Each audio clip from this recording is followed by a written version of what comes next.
Welcome to this explainer. Have you ever found yourself totally trapped between doing what's right and doing what you're told? Well, today we are unpacking an ancient, incredibly high-stakes dilemma from classic literature. We're going to explore a massive clash between divine duty and mortal love.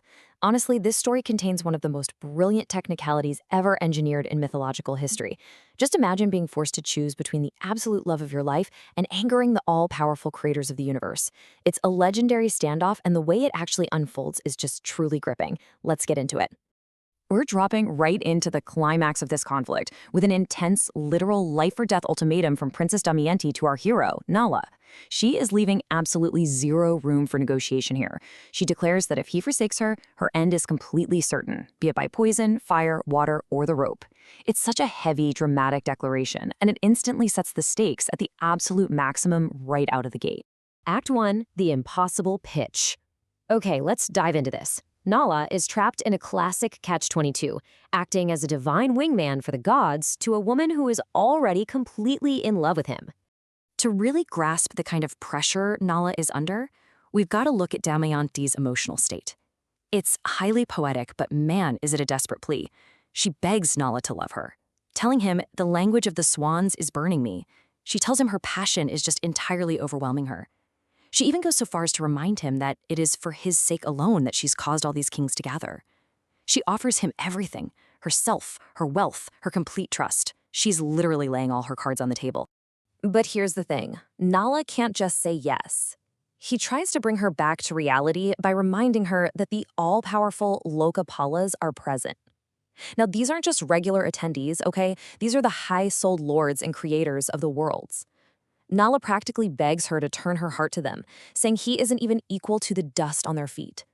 And he warns her with a pretty chilling truth. Displeasing the gods means certain death for a mortal.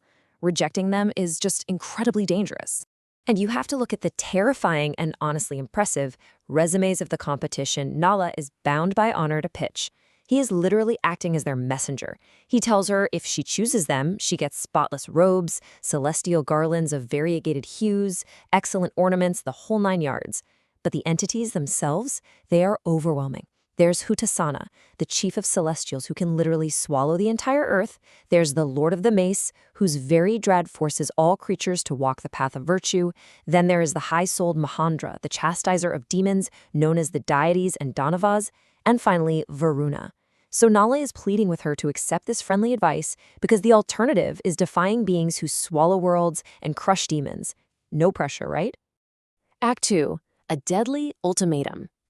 So despite this massively intimidating wall of divine power, we move to Damayanti's reaction, which makes things so incredibly complicated for our hero.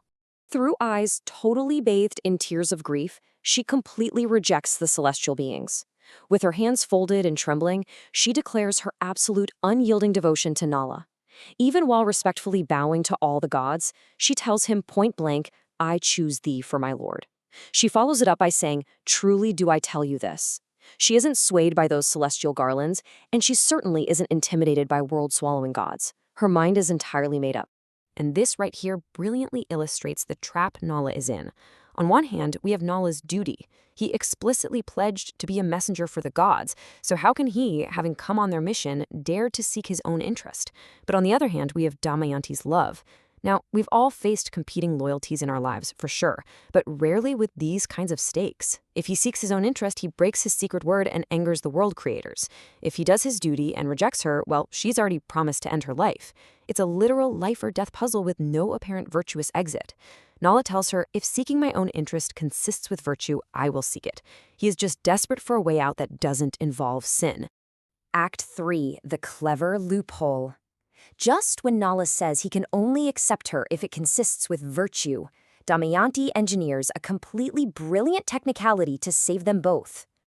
Let's step through her plan, because she acts like a master lawyer finding a watertight loophole here. Damayanti, smiling through her tears, says she sees a blameless way where no sin whatever will attach to Nala. First, she tells Nala to come to the Swayamvara, which is the official choosing ceremony, in the company of all the gods headed by Indra. Second, she promises that right there, in the direct presence of the Lokapalas, she will publicly choose him. Third, and this is the genius part, because she is making this choice independently in front of everyone, no blame will fall on Nala.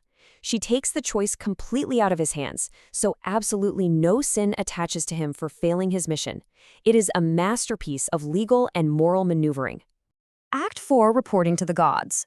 So the really crucial point now is that Nala has to actually go back and deliver this incredibly awkward news to the all-powerful creators of the world. Nala returns to where the great gods are staying, and they are eager. They're asking him, "Hast thou seen Damayanti of sweet smiles? What hast she said unto us all?"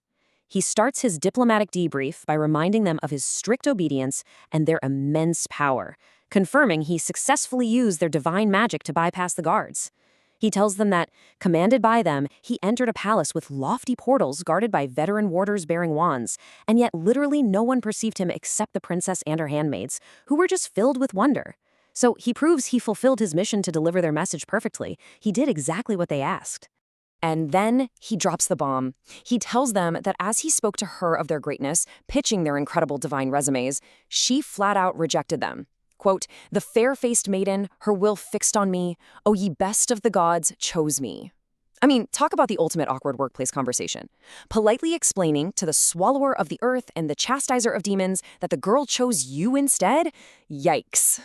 But he doesn't just stop at her rejection. He relays her brilliant Swayamvara loophole to them. He tells the gods that Damayanti invited them all to the ceremony where she will choose him in their presence, absolving him of blame. And then he perfectly puts the ball entirely in their court, saying, "Finally, everything rests with you, ye foremost of celestials." He essentially washes his hands of the whole trap. He did the job, she found the loophole, and now it is entirely up to the gods to decide what happens next. Which leaves us with a massive cliffhanger. Nala successfully navigated his duty without betraying his love, all thanks to Damayanti's quick thinking. But the ultimate question remains, will the all-powerful gods actually respect this clever legal maneuver? Or will their wrath fall upon these mortal lovers? It forces us to ask, when the rules are written by the powerful, can a technicality ever truly save you? It's just a thrilling display of mortal wit against divine power. Thank you so much for joining me for this explainer, and hey, always keep questioning the rules.